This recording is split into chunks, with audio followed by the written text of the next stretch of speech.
The stars looked cold and empty as Admiral Kirathes stared out from the bridge of her flagship. Her purple skin had lost its natural glow weeks ago. Dark circles under her 4 eyes showed how little sleep she had gotten. Behind her, officers moved quietly between glowing control panels. No one spoke unless they had to. "Admiral, we lost another ship," reported her second-in-command. His voice was barely a whisper. The Star Defender couldn't keep up with the fleet. The swarm got it. Kirathes closed her eyes. That made 43 ships lost in the past month. 43 ships full of her people. The Vorthak Empire had once ruled 12 star systems. Now they had nothing but these 804 remaining ships carrying 2 million refugees. "How long until the next ship falls behind?" she asked. "The Dawn Runner is having engine problems." "Maybe 6 hours." 6 hours. Another ship would die in 6 hours because they couldn't fix their engines fast enough. The Drakmor swarm never stopped chasing them, never got tired, never gave up. They just kept coming like hungry monsters. Kirathes looked at the star map. Empty space stretched in all directions. No allies, no safe harbors. No one in the galaxy would help them fight the swarm. The other species all followed the same rule. Don't get involved in someone else's war. "Admiral!" The communications officer's voice cracked with excitement. "I'm picking up a signal. Unknown. Ship approaching from the Kepler sector." "What kind of ship?" Kirathes asked. Her hand moved to her weapon. They couldn't trust anyone now. Small exploration vessel. The design is strange. I've never seen anything like it. On the main screen, a ship appeared. It was tiny compared to Vorthak vessels. White and silver with odd angles that made no sense. Blue lights blinked along its hull in patterns that seemed random. "They're sending a message," the communications officer said. "Universal Translator is working." A new voice filled the bridge. It sounded young and friendly. "This is Commander Taymin of the human ship Infinite Dawn. We received your distress signal. Do you need help?" The bridge fell silent. Kirathes had never heard of humans before. She looked at her science officer, who was already checking their databases. "Humans," the science officer said quietly. "New species. They only learned to travel between stars 200 years ago. Very primitive technology." "Tell them we don't need help," Kirathes said. "The Vorthak were proud warriors. They didn't need help from primitive aliens." But before the communications officer could respond, another voice came through the speakers. This one sounded older and calmer. "Commander Taymin, this is Captain Sora. I'm seeing a lot of damaged ships out there. These people are in real trouble." "I know, Captain. What are your orders?" "We help them. That's what we do." Kirathes felt confused. These humans wanted to help without knowing anything about the situation. That made no sense. "Open a channel," she ordered. The main screen changed to show 2 humans. One was young, with short black hair and bright eyes. The other was older with longer hair tied back. Both wore simple blue uniforms. "I am Admiral Kirathes of the Vorthak fleet," she said. "We appreciate your offer, but we don't need assistance from—" She paused, trying to be polite. "From your species." Captain Sora smiled. "With respect, Admiral, your ships look like they've been through hell. What's chasing you?" "The Drakmor swarm. They destroyed our worlds. They adapt to any weapon we use against them. They've been hunting us for 3 months. Commander Taymin looked worried. "How many enemy ships?" "Over 10,000. The 2 humans looked at each other. Kirathes expected them to run away. Any smart species would run from those odds. Instead, Captain Sora leaned forward. "How can we help?" "You can't," Kirathes said. "Your ship is too small. Your technology is too simple. The swarm will destroy you in minutes." "Maybe," Sora said. "But we have to try. Taymin, get me a full scan of their fleet. I want to know everything about their weapons and defenses." "Captain," Taymin said carefully, "we're just one exploration ship. Maybe we should call for backup." "Already doing that. Send a message to Admiral Da'un. Tell her we found people who need help." Kirathes watched these strange humans work. They moved quickly but didn't seem scared. That bothered her. Didn't. They understand how dangerous the swarm was? "Admiral," her sensor officer said, "the swarm is 4 hours behind us. Still closing. You see?" Kirathes told the humans. "You need to leave now while you still can." Captain Sora shook her head. We don't abandon people in trouble. It's not who we are. Your ship will be destroyed. Then we'll go down fighting. But maybe we won't have to. Taemin, what do you see in their battle reports? The young commander was reading data on his screen. The swarm ships change their defenses after each attack. They learn from every weapon used against them. But Captain, I think I see something. What? The adaptation process takes time. And it only works against tactics they've seen before. What if we used completely new tactics? Kirithes felt a spark of hope, then pushed it down. Every species in the galaxy has tried new tactics. The swarm adapts to everything. Every species except humans, Sora said with a strange smile. We're pretty good at making things up as we go. That's not how real warfare works, Kirithes said. You need plans, strategy, order. Maybe that's the problem, Taemin said. What if the swarm can't adapt to complete chaos? Before Kirithes could respond, alarms started ringing on her ship. Admiral, the swarm just entered sensor range. They're moving faster than before. On the screen, thousands of dark shapes appeared, like a cloud of death. Each ship looked alive, with curved surfaces that pulsed like beating hearts. They moved together like a school of hungry fish. There, Sora said quietly. Now I understand. Taemin, send that message to Admiral Dayun. Tell her to bring everything we have. Captain, our entire fleet is only 127 ships. Then we'll have to be creative. Admiral Kirithes, I'm going to ask you to trust us. I know it sounds crazy, but sometimes crazy is exactly what you need. Kirithes looked at her dying fleet. Ships were already falling behind. In a few hours, the swarm would catch them. Her people would die. What do you want us to do? She asked. For now, just keep running. Help is coming. How many ships? All of them. Kirithes almost laughed. These humans thought 127 ships could fight 10,000. It was insane. But as she watched the human ship move alongside her fleet, something strange happened. The other Vorthak ships started moving differently. They flew straighter. Their formations looked stronger. Hope was a dangerous thing. But for the first time in months, Kirithes felt it growing in her chest. These humans were either brave heroes or complete fools. Maybe both. The swarm kept coming, but now the Vorthak weren't running alone. A tiny human ship flew beside them, and somehow that made all the difference. Admiral Dayun's fleet will be here in 18 hours, Taemin reported. 18 hours. They just had to survive 18 more hours. Kirithes looked at the approaching swarm, then at the humans who refused to leave. Warriors helped warriors. Maybe these humans understood that better than she thought. Prepare all ships for evasive maneuvers, she ordered, and open a permanent channel to our human allies. 4. The first time in weeks her voice sounded strong. The numbers were bad. Really bad. Lieutenant Hyunwoo stared at his screen, reading the battle reports from 3 months of fighting. The Vorthak had lost 200 ships already. Every weapon they tried worked for a while, then stopped working. The bow. Swarm learned too fast. Captain Sora, he called from his station. I think I found something. Captain Sora walked over to his workstation. Around them, the bridge of the Infinite Dawn hummed with quiet activity. They had been flying alongside the Vorthak fleet for 6 hours now, sharing data and trying to understand their enemy. What do you see? Sora asked. Look at this pattern. Hyunwoo pointed to a chart on his screen. Every time the Vorthak use a weapon, it works great the first time. Good the second time. Okay the third time. Then it stops working completely. The swarm adapts. Right. But look at the timing. He highlighted different sections of the data. The adaptation takes exactly 17 minutes and 32 seconds every single time. Sora leaned closer. That's very specific. Too specific.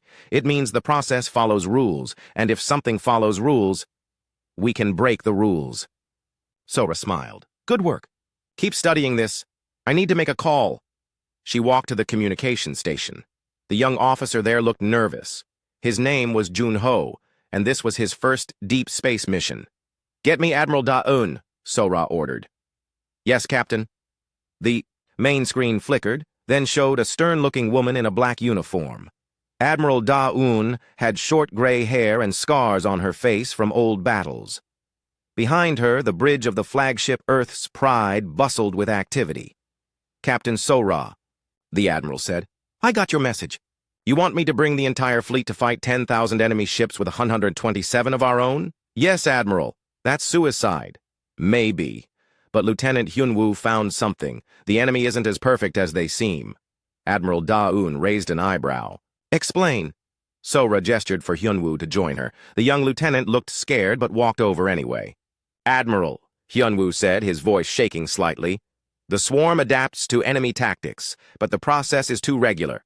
It takes exactly 17 minutes and 32 seconds every time. That suggests a biological or mechanical process with fixed parameters. In simple terms, Lieutenant, they can only adapt to things they understand. If we do something completely random and unpredictable, they might not be able to adapt at all. Admiral Da-eun was quiet for a long moment. Random and unpredictable. You mean fighting without a plan? Not without a plan, Sora said. Fighting with plans that change constantly. Fighting in ways that don't make sense to anyone, including us. That's not how space battles work, Captain. Maybe that's exactly why it will work. The Admiral looked thoughtful. In the background, alerts were ringing on her ship. The human fleet was already moving toward their position. Admiral, came a voice from off-screen, we have 127 ships ready for jump. Estimated arrival time, 16 hours. Make it 12, Da-eun ordered. Then she looked back at Sora. Captain, I'm trusting you with the lives of every human in our fleet. This better work. It will work. How can you be sure? Sora grinned. Because humans are really good at being unpredictable. We've had thousands of years of practice. The screen went dark. Around the bridge, the crew looked excited and terrified at the same time. Captain, Junho said quietly, what if we're wrong? Then we'll figure something else out. We always do. A new voice came through the speakers. It was Admiral Kirathes from the Vorthak flagship. Captain Sora, the swarm is moving faster. They'll reach us in 15 hours. Understood, Admiral. Our fleet will be here in 12 hours. We'll have 3 hours to prepare. 3 hours to prepare for a battle against impossible odds. The best kind, Sora said cheerfully. She could hear the confusion in Kirathes's voice. I don't understand your species. Most of the time, we don't understand ourselves either. That's probably why this will work. While they talked, Hyunwoo was still studying the data. He found something else interesting. The swarm ships moved in perfect formations. They attacked in organized waves. Everything they did followed logical patterns. Captain, he called. The enemy is too organized. They think like a computer. If we think like humans, they won't know how to respond. What does that mean exactly? We need to fight like we're completely insane. Chief Engineer Jin-A looked up from her station. She was a small woman with clever eyes and oil stains on her uniform. I can work with insane. Want me to modify our weapons? Can you make them more random? Sora asked. I can make them so random that even I won't know what they'll do. Perfect. For the next few hours, the human ship became a workshop of controlled chaos. Jin-A took apart weapon systems and put them back together in ways that made no sense. Hyunwoo wrote new tactical programs that used dice rolls to make decisions. The pilot, a young man named Kai-tae, practiced flying patterns that hurt to look at. Meanwhile, Captain Sora worked with Admiral Kirathes to coordinate their forces. The Vorthak were having trouble understanding human strategy. You want us to attack randomly? Kirathes asked during one conversation. Not randomly, unpredictably. There's a difference. I don't see it. Random means no pattern at all. Unpredictable means there is a pattern, but it's so weird that no one can figure it out. Kirathes rubbed her temples with all 4 hands. Your species gives me headaches. We get that a lot. 8 hours later, the human fleet arrived. Sora watched the ships appear on her sensors and felt proud. Every ship in the human navy was there. Destroyers, cruisers, fighters, even cargo vessels that had been converted to carry weapons. Admiral Da-eun's voice came through the speakers. All ships, this is Admiral Da-eun. Today we fight alongside our new allies against an enemy that has never been defeated. Some of you are probably scared. Good. Fear keeps you sharp. She paused, then continued. But remember this. We're humans. We've survived ice ages, plagues, wars, and our own stupidity. We've never met a problem we couldn't solve by hitting it really hard or doing something no one expected. Today, we're going to do both.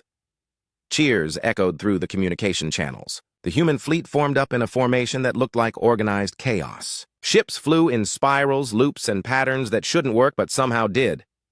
"Admiral Kira Thess," Sora called. "Are your people ready?" "As ready as we can be for madness." "Then let's go be mad together."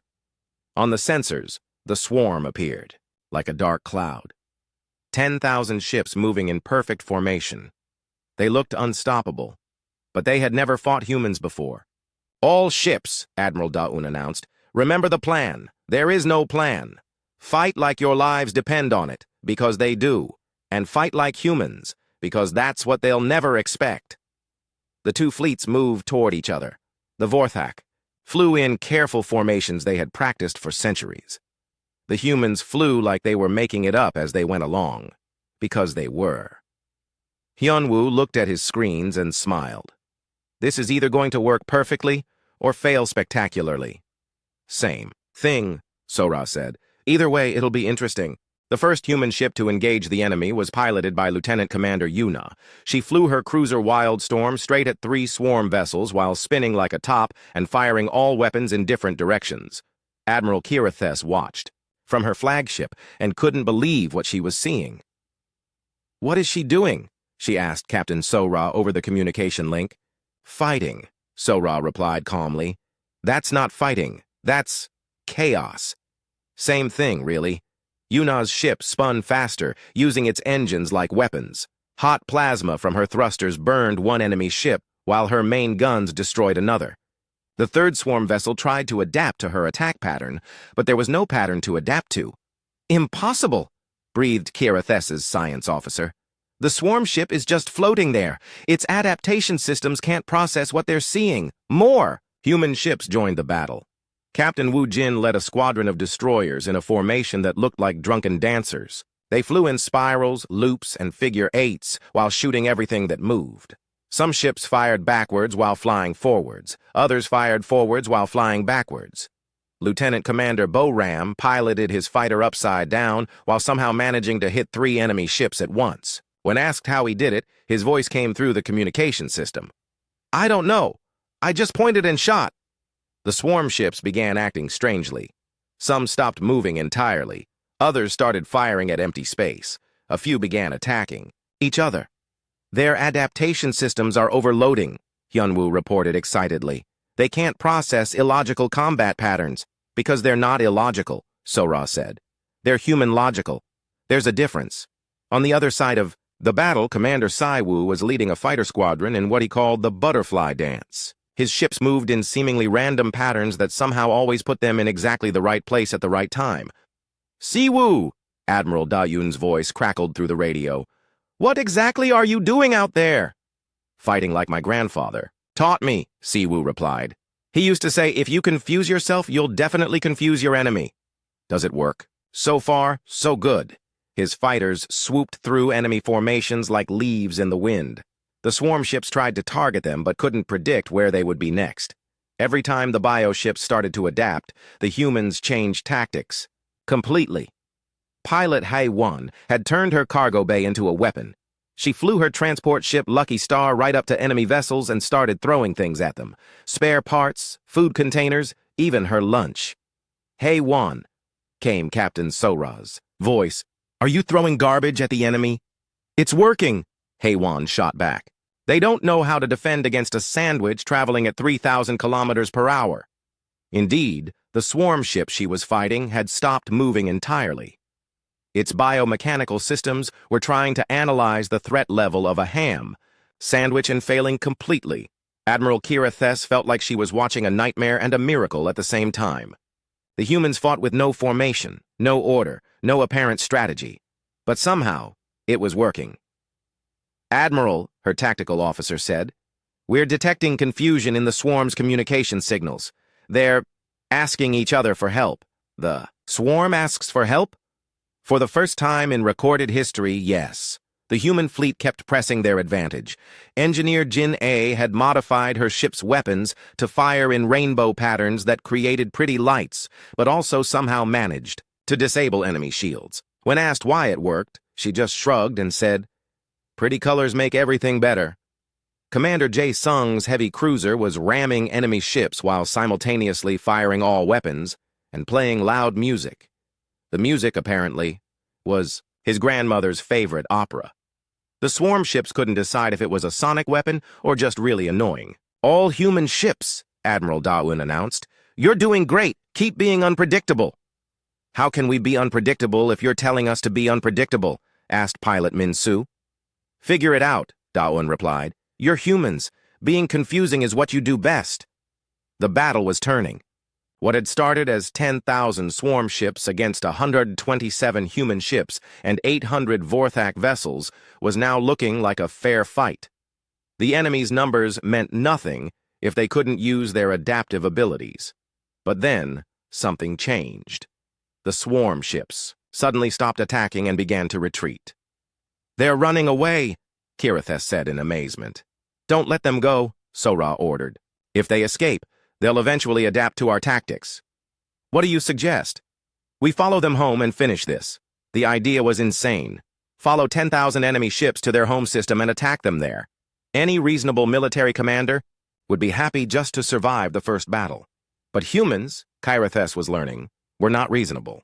"Commander Taemin," Sora said, "plot a course after the retreating swarm, maximum speed." "Captain," Taemin said carefully, "they're probably leading us into a trap." "Probably. That's what makes it interesting." Admiral Da-yun's voice came through the speakers. "All ships, prepare for pursuit. We're going to follow these things home and have a conversation with whoever's in charge." "What kind of conversation?" asked Commander Jae-sung. "The explosive kind." The combined human and Vorthak fleet began following the retreating swarm. The enemy ships moved in tight formation, clearly heading for a specific destination. "Admiral Kiritheth," Sora said, "how do your people feel about deep space warfare?" "We've never tried it. Vorthak military doctrine says you should never attack an enemy in their home territory. Human military doctrine says you should attack your enemies wherever you find them. What if they have defenses we can't handle? Then we'll think of something else." That's what humans do. As they traveled through space following the swarm, Kiritheth found herself studying human military history. What she learned both amazed and terrified her. Humans had fought wars that nearly destroyed their entire planet. They had used weapons, so terrible that they banned themselves from using them again. They had fought in frozen wastelands, burning deserts, and empty oceans. But the most incredible thing was what happened after their worst wars. Instead of being destroyed by the experience, humans became stronger. They learned from their mistakes and became better at working together. "Captain Sora," Kiritheth said during one of their conversations, "I've been reading about human warfare. Your species is either very brave or completely insane." "Why not both?" Sora replied cheerfully. "Because sanity and courage are supposed to be different things. Not for humans. We figured out a long time ago that sometimes the bravest thing you can do is something completely crazy, like following 10,000 enemy ships into unknown space. Exactly like that." The pursuit continued for 2 days. The swarm ship stayed just ahead of them, clearly leading them somewhere specific. Sensors showed they were approaching a star system with 7 planets. "Multiple contacts ahead," Hyun-woo reported. "I'm reading. This can't be right." "What do you see?" Sora asked. 50,000 enemy ships. And something else. Something big. On the main screen, a massive structure appeared orbiting the innermost planet. It was the size of a small moon made of the same biomechanical material as the swarm ships. It pulsed with dark energy. "What is that thing?" Kiritheth whispered. "That," said Admiral Da-un over the communication link, "is what we came here to destroy." The human fleet spread out in their usual chaotic formation. The Vorthak moved into careful defensive positions. Ahead of them, 50,000 enemy ships waited in perfect formations around their mysterious superstructure. "Any ideas how we attack that?" Kiritheth asked. Sora looked at her crew. Taemin was checking weapons systems. Hyun-woo was analyzing enemy positions. Jin'ei was building something that looked like a weapon but might have been modern art. We do what humans do best, Sora said. We make it up as we go. The space around the swarm homeworld looked like a military planner's nightmare. 50,000 enemy ships formed perfect defensive rings around the massive biostructure. Every approach was covered by overlapping fields of fire. It was the kind of fortress that could hold off any traditional attack for years.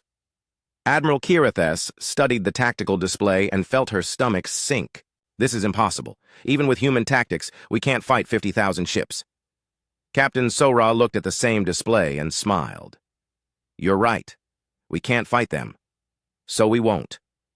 What do you mean? We're going to sneak past them. Sneak? Past 50,000 ships? With a fleet of nearly 1,000 vessels? Why not? Humans are good at sneaking. Kirathes looked at the human ships on her sensors. They were flying in formations that hurt to look at, painted in bright colors, and several were playing music loud enough to be detected across star systems. Your ships are not exactly stealthy, she pointed out. That's what makes it perfect. No one expects a loud, obvious fleet to be sneaking around. While the two admirals planned their impossible attack, their crews were getting to know each other. The results were interesting. Lieutenant Yunjung's fighter squadron had decided to paint their ships bright pink. When Admiral Kirathes asked why, Yunjung explained it was for psychological warfare. Pink is a psychological weapon? Kirathes asked. Think about it, Yunjung said seriously. You're a scary biomechanical killing machine and suddenly, you're being attacked by hot pink spaceships. Wouldn't that mess with your head? Kirathes had to admit the logic was strange, but somehow compelling. Sergeant Minho had started a betting pool on who could destroy the most enemy ships. The Vorthak warriors found this concept fascinating and wanted to join. Soon, both species were arguing about proper betting etiquette while cleaning their weapons. Is competition always part of human warfare? Asked Velthar, Kirathes's science officer. Everything's a competition for humans, Minho explained. Who can run faster, who can fight better, who can eat the most food without getting sick? It keeps us sharp. What do you win? Bragging rights. That's the most important prize of all. Engineer Jin'ei was working with Vorthak technicians to create what she called chaos bombs. These were weapons that emitted completely random energy, patterns designed to overload the swarm's adaptation systems. How do we know they'll work? Asked the lead Vorthak engineer. We don't, Jin'ei replied cheerfully. That's what makes them chaotic. But what if they don't work? Then we'll try something else. Want to help me build a weapon that shoots rainbow lasers? Meanwhile, Admiral Kirathes was studying human military history and finding it deeply disturbing. Humans had a tradition of doing things that should be impossible. They had won battles while outnumbered 10-1. They had crossed frozen rivers in the middle of winter just to surprise their enemies. They had built flying machines out of wood and cloth, then used them to fight wars in the sky. Captain Sora, she said during one of their planning sessions, I've been reading about a human battle called Thermopylae. 300 warriors held off an army of hundreds of thousands. Good example, Sora nodded. They knew they couldn't win, so they focused on making the enemy pay for every step. They all died, but they proved it could be done. Sometimes that's enough. You're not planning to sacrifice yourselves, are you? Not if we can help it, but if that's what it takes. Sora shrugged. We didn't come this far just to give up. The more Kirathes learned about humans, the more she understood why their tactics worked. They had spent thousands of years fighting each other in every possible environment. They had learned to improvise, adapt, and survive against impossible odds. But they had also learned something else.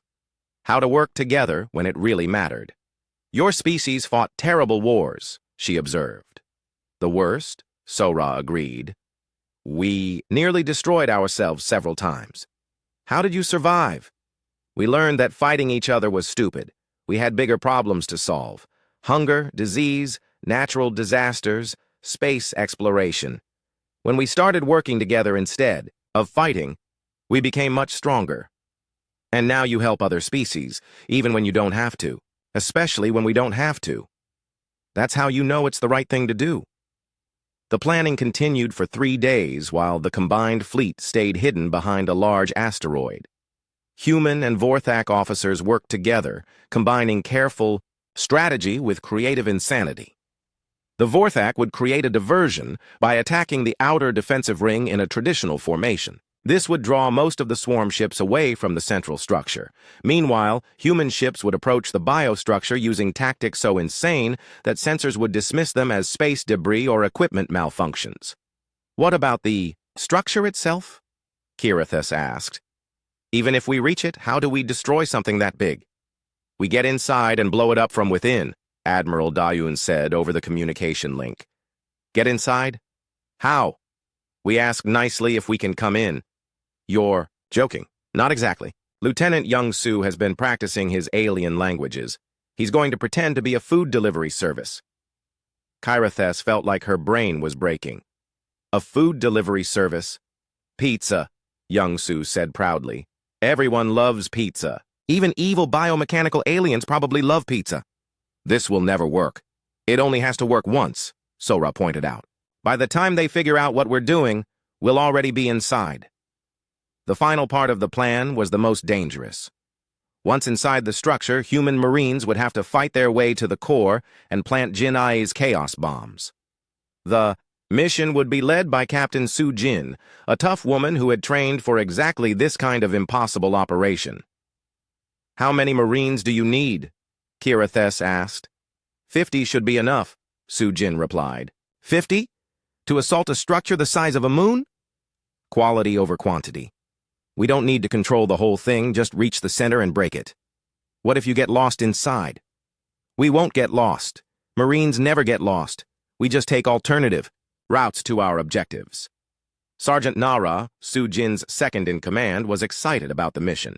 She had been studying swarm communication patterns and discovered something interesting. Captain, she reported, the biostructure uses sound waves to coordinate its functions. If we can disrupt those sounds, how do we disrupt them? Music. Really loud, really chaotic music. What kind of music? Nara grinned. Heavy metal. The kind that makes your ears bleed. Perfect. As the final preparations were made, Admiral Kirithus found herself feeling something she hadn't felt in months. Hope. Not just hope for survival, but hope for victory. The humans had brought more than just ships and weapons. They had brought their spirit of never giving up, their willingness to try anything, and their strange ability to find humor in the darkest situations. Captain Sora, she said, if we survive this, I want to learn more about human culture. What? Do you want to know? How do you stay optimistic when everything looks hopeless? Sora thought for a moment. We remember that hopeless situations are just puzzles we haven't solved yet. And humans are really good at solving puzzles, especially when solving them means helping our friends. Friends? That's what we are now. Isn't it? We're fighting together. That makes us friends. For the first time in months, Admiral Kirithus smiled. Yes, I think it does. The combined fleet moved toward the enemy positions. The impossible battle was about to begin. The attack began at 14:30 ship time, with the Vorthak fleet advancing in perfect formation toward the outer defensive ring. Admiral Kirithus watched her sensors as thousands of swarm ships moved to intercept them. The plan was working so far. All Vorthak vessels commence bombardment, she ordered. Make it look like our biggest attack ever. Purple energy beams lanced out from her ships, striking the biomechanical vessels with tremendous force. The swarm responded exactly as predicted, sending more and more ships to deal with the main threat. Meanwhile, the human fleet was doing something that should have been impossible. They were sneaking. Commander Jinwoo's engineers had modified human ships to look like space debris, asteroids, and various kinds of junk.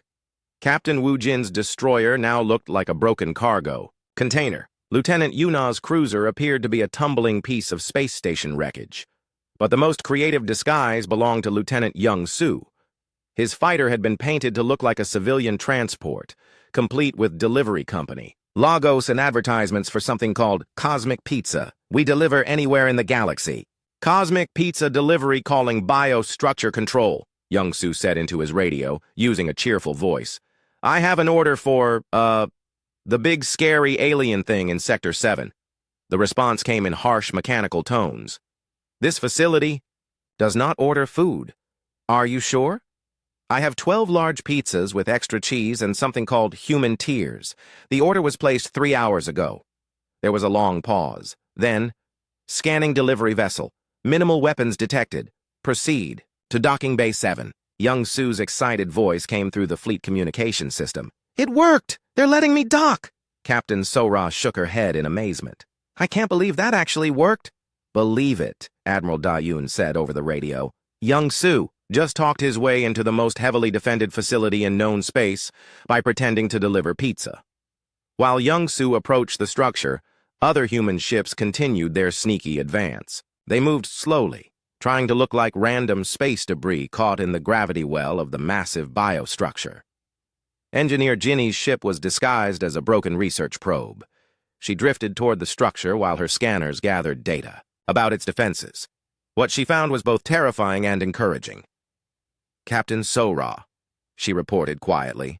This thing is huge. It's not just a weapon or a factory, it's like a city. Maybe 1 million biomechanical creatures living inside it. Any weaknesses? The whole structure resonates at a specific frequency. If we can disrupt that frequency, the whole thing falls apart. More like explodes. Really big explosion. Captain Soo-jin and her Marine squad were hiding in a fake asteroid that was actually a heavily armed transport ship. They listened to the radio chatter while preparing their equipment for the assault. Remember, Soo-jin told her team, once we're inside, we move fast and hit hard. The chaos bombs need to be placed at specific locations throughout the core structure. Sergeant, Nara checked her weapon and her portable music player. What if we run into more enemies than we can handle? Then we get creative. Marines are good at getting creative. Private Dong-hyun raised his hand. Captain, what if the heavy metal music doesn't work? Then we switch to something else. Maybe classical music or pop songs. Whatever confuses them the most. The assault began when Young Soo successfully docked with the biostructure. Security scans showed his ship was mostly harmless, carrying only personal weapons and what appeared to be actual pizza boxes. I'm inside, he reported quietly. The docking bay is huge. Looks like they're expecting much bigger deliveries than pizza. Any security? A few biomechanical guards, but they seem confused about why I'm here. I'm heading for the central core now. Wish me luck. One by one, the other disguised ships approached the structure. Some docked at different bays. Others attached themselves to the hull like parasites. A few simply crashed into the surface and pretended to be accidents. The swarm's attention remained focused on the Vorthak fleet, which was putting on an impressive show. Kirithes's ships fired everything they had while moving in complex patterns designed to look like desperate tactics. Admiral, her tactical officer reported, we've drawn away about 40,000 enemy ships. Only 10,000 remain around the structure. Excellent. How are our casualties? Surprisingly light. The humans taught us some of their evasive maneuvers. The enemy is having trouble targeting us. Indeed, several Vorthak ships were now flying in loops and spirals that made no tactical sense but somehow kept them alive. The swarm's adaptation systems couldn't handle the mix of traditional Vorthak strategy and chaotic human tactics. Inside the biostructure, Young Soo was having an adventure. The corridors were dark and filled with strange sounds. Biomechanical creatures scuttled around on unknown errands. The walls pulsed like they were alive. This place is really creepy, he reported. But I found the central core. It's protected by... Oh no. What do you see? Captain Sora asked. Guardian creatures. Big ones, really big ones. And they don't look like they want pizza. Before Young Soo could say more, Captain Soo-jin's voice cut in. Don't worry about the Guardians, we're coming to help. Soo-jin and her Marines had blasted their way into the structure through a maintenance port. They moved through the biomechanical corridors like a small army carrying chaos bombs and portable speakers. Sergeant Nara, Soo-jin ordered. Start the music. Nara activated her sound system, and the corridors filled with the loudest, most aggressive heavy metal music ever recorded. The biomechanical walls began vibrating. Creatures scattered in all directions. It's working! Nara shouted over the music. The sound is disrupting their coordination. The Marines fought their way deeper into the structure. The chaos bombs were heavy and difficult to carry, but they contained enough explosive power to damage the core systems. Jin Ai had designed them to create maximum disorder in any biomechanical system. Meanwhile, The space battle outside was reaching its climax. Admiral Da-Yun had ordered all remaining human ships to attack the 10,000 swarm vessels still guarding the structure. "All ships," she announced, "commence Operation Absolute Chaos. Fight like your sanity depends on it, because it probably does." The human fleet attacked in a formation that could only be described as controlled insanity. Ships flew backwards while shooting forwards. Fighters performed barrel rolls while ramming enemy vessels. Destroyers used their engines as flamethrowers. Commander Jae-sung's cruiser was spinning like a top while firing all weapons in random directions. Somehow, this ridiculous tactic was destroying multiple enemy ships. "Jae-sung," Admiral Da-Yun called, "what exactly are you doing?" "I'm not sure," Jae-sung replied, "but it's working." Pilot Hae-won was still throwing things at enemy ships from her cargo bay. She had run out of spare parts and was now using furniture, personal belongings, and anything else she could find. "Hae-won," Captain So-ra asked, "are you throwing your kitchen sink at the enemy?" "Already threw that 10 minutes ago," Hae-won replied. "Now I'm using my grandmother's rocking chair. She always said it was built to last." The absurd tactics were overwhelming the swarm's adaptive systems. Biomechanical ships floated helplessly as their computers tried to process attack patterns that made no sense. Some enemy vessels started attacking each other in confusion. Inside the structure, Captain Soo-jin's team had reached the central core. It was a massive chamber filled with pulsing biomechanical machinery. The heart of the swarm's intelligence was here, along with the systems that controlled their reproduction and adaptation abilities. "Plant the bombs at those support pillars," Soo-jin ordered. "Nara, turn the music up louder." The heavy metal music was having an incredible effect. The biomechanical systems were designed to process ordered, logical information. The chaotic sounds were causing system-wide failures. "Captain," Private Dong-hyun called, "the Guardian creatures are coming back." Massive biomechanical monsters emerged from hidden chambers. They looked like mechanical spiders the size of tanks, with weapons built into their bodies. "No problem," Sergeant Nara said calmly. She switched her music player to a different song. "Let's try something really chaotic." The new music was even more aggressive and random than before. The Guardian creatures stopped moving entirely. Their systems couldn't process the audio input. "What? Is this music?" Young-soo asked over the radio. "Experimental jazz metal fusion," Nara replied proudly. "My cousin's band recorded it. Even humans think it's too weird to understand. It's perfect." The Marines finished planting their chaos bombs and began fighting their way back toward the exit. Behind them, the biostructure was already showing signs of system failure. Lights flickered. Walls stopped pulsing. The coordination between different sections was breaking down. "Bombs are set," Soo-jin reported. "We have 5 minutes to get clear before detonation." "All human ships," Admiral Da-Yun ordered. "Prepare for immediate withdrawal. This is about to get very exciting." The combined fleet began pulling back from the biostructure. In space, the remaining swarm ships were still confused and disorganized. The human tactics had completely broken their ability to fight effectively. 4 minutes to detonation," Jin-A announced. "Everyone might want to find some cover." Admiral Kyrathes watched the countdown with a... The explosion was beautiful and terrible at the same time. Jin-A's chaos bombs detonated exactly on schedule, sending waves of random energy through the biostructure's core systems. For a moment, nothing seemed to happen. Then the massive structure began to collapse from the inside out. "All ships, maximum distance!" Admiral Da-Yun shouted. "This thing is coming apart!" The biostructure, which had been the size of a small moon, started folding in on itself. Sections broke away and exploded in brilliant flashes of light. The sound of breaking metal and dying biomechanical systems echoed through space. Captain Soo-jin and her Marines had made it to safety just in time. They watched from the observation deck of Young-soo's pizza delivery ship as their target destroyed itself. "The heavy metal music is still playing inside," Sergeant Nara reported with satisfaction. "I can hear it echoing through the structure as it falls apart." "Your cousin's band would be proud," Soo-jin said. "They're going to be famous. First band to destroy an alien superweapon with experimental jazz metal fusion." The swarm ships in space were reacting to the destruction of their central command. Without the biostructure to coordinate them, they began acting strangely. Some ships stopped moving entirely. Others started firing at random targets. Many began attacking each other. Their whole network is collapsing, Lieutenant Hyun-woo reported excitedly. The biostructure wasn't just a factory or a weapon. It was their brain. Without it, they can't function as a unified force. Admiral Kirithes watched the chaos spreading through the enemy fleet and felt something she hadn't experienced in months: complete victory. They're destroying themselves.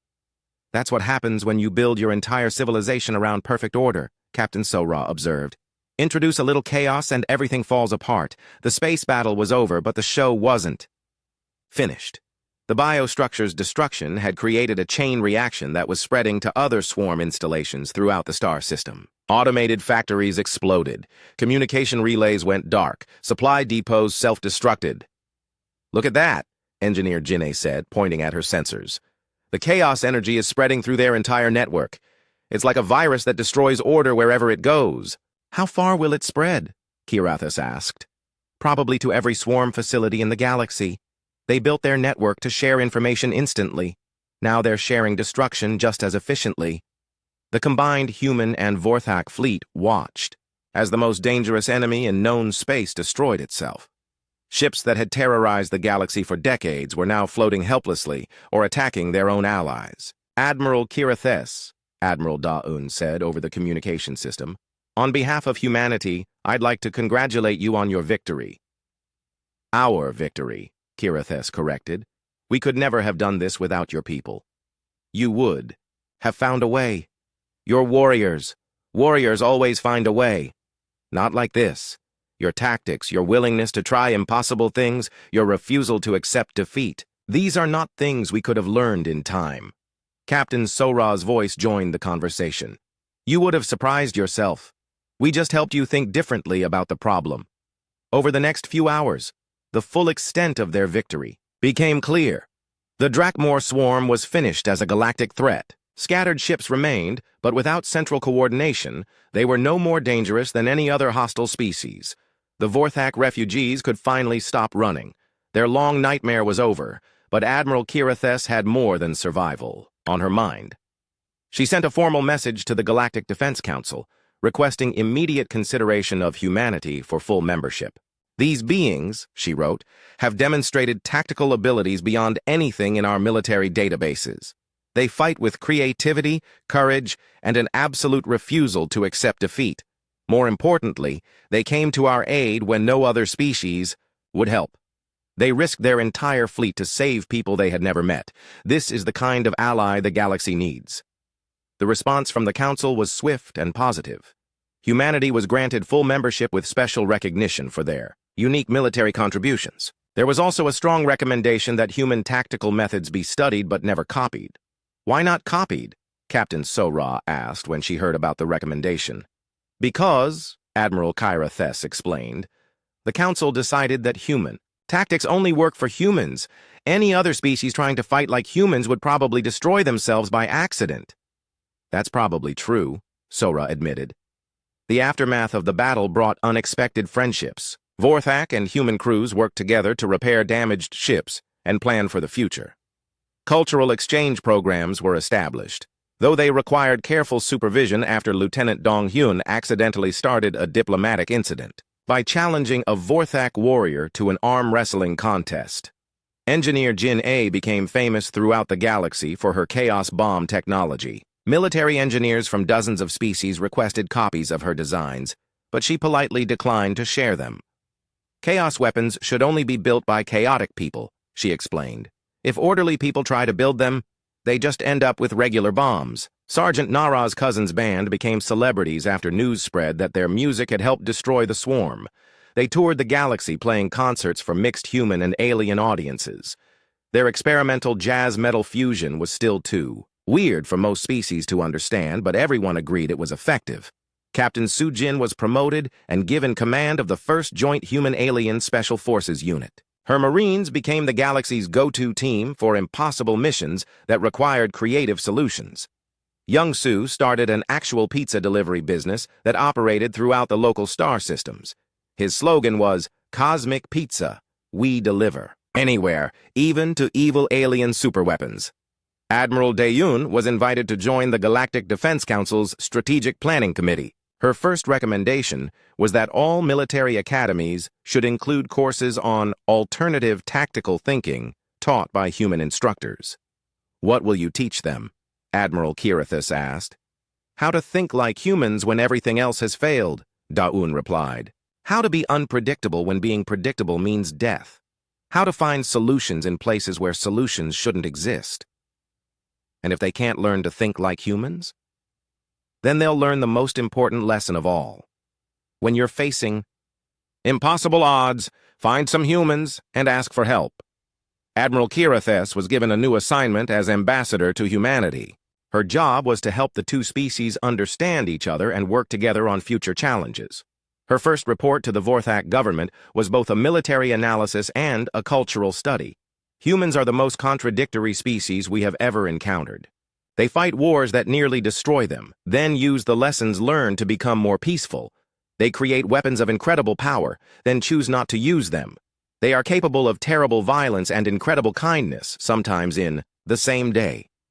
They are also the most effective military force in the galaxy, not because of their technology or their numbers, but because they refuse to accept that anything is truly impossible. When faced with a problem that cannot be solved, they do not despair. They get creative. Most importantly, they will help complete strangers at great personal risk simply because it is the right thing to do. In a galaxy full of species that follow strict rules of non-interference, humans follow only one rule: help people who need help. This makes them unpredictable allies but incredibly reliable friends. I recommend that we learn from them while we can. Captain Sora received the highest honor the Vorthak could give: adoption into their warrior clan. She was formally recognized as a battle sister and given a traditional Vorthak weapon that had been crafted by master smiths. "I don't know how to use this," she admitted when presented with the ornate energy sword. "You'll figure it out, Admiral," Kirithus said with a smile. "You're human. Figuring things out is what you do." The Vorthak refugees were relocated to a beautiful world in a safe sector of the galaxy. They built new cities and started new lives, but they never forgot the humans who saved them. A monument was erected in the capital city with a simple inscription: "To our human friends who taught us that impossible is just another word for something we haven't tried yet." Years later, when other species faced their own impossible challenges, they would remember the story of the Drakmor swarm and the humans who defeated them. The lesson was always the same. When everything looks hopeless, when conventional tactics have failed, when defeat seems certain, there is still one option left: find some humans and ask them to help, because humans, as the galaxy learned, are very good at turning impossible situations into merely difficult ones, and difficult situations into victories. Captain Sora's final log entry became famous throughout the galaxy. Today we proved something important. The universe is big and dangerous, and full of problems that seem impossible to solve. But it's also full of good people who are willing to help each other. As long as that's true, no problem is really impossible. It just requires the right kind of thinking, the right kind of courage, and the right kind of friends. Humanity's greatest strength isn't our technology or our weapons or our tactics. It's our refusal to give up on each other. That's a story.